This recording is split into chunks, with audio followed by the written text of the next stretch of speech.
उनको ब्रह्मा विष्णु समझ करके उनकी सेवा करें। प्रातः काल उठे रघुनाथा, माता पिता को नवावही माथा। जो माता पिता की सेवा करते हैं, चरण वंदना करते हैं, उनके सहज ही कल्याण हो जाए करते हैं। माताओं के लिए पतिव्रता धर्म श्रेष्ठ है। घर की जो पुत्र वधु है वो सास ससुर को भगवान मान ले और सास ससुर भी अपनी उन पुत्र वधुओं को अपनी बेटी मान करके घर को चलाएं तो बिल्कुल सीधा सीधा चलेगा। जिस घर में कलेश है, चाहे तुम में कितनी धर लियो और बाणी कितनी गालियो, बेड़ा गर्क होगा।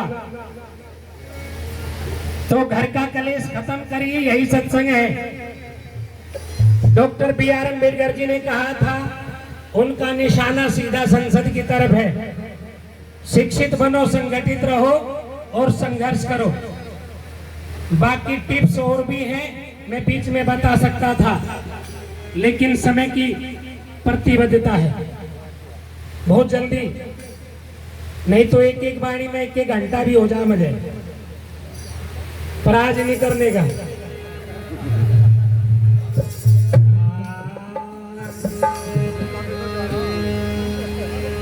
हाँ, रविदास जन्म के कारण होत न कोई नीचे, नर को नीच कर डारती होते क्रम की कीच।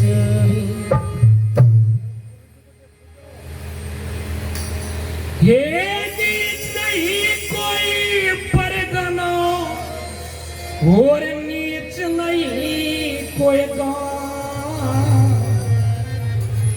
नीच वही को जानिए जो करे नीच के काम।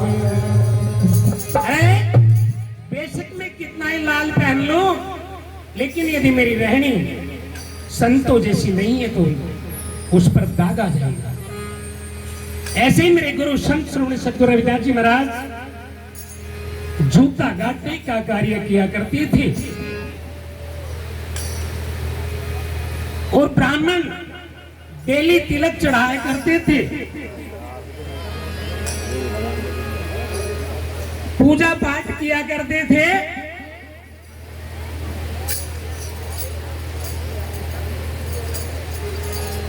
और गंगा स्नान को भी जाया करते थे।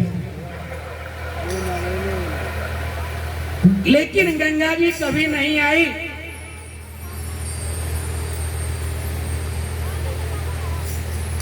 लेकिन गुरुजी अपने हाथों से जूता सीला करते थे। और एक दिन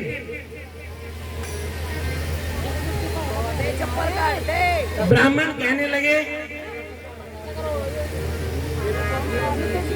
चप्पल पहन के आगे बेचारी प्रेम में कोई बात नहीं, फिर ना ही है भाई, प्रेम में ही हो ही सब सौदा।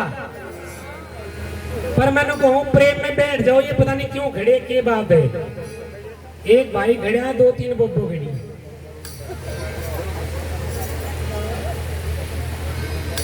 ब्राह्मण लोग कहने लगे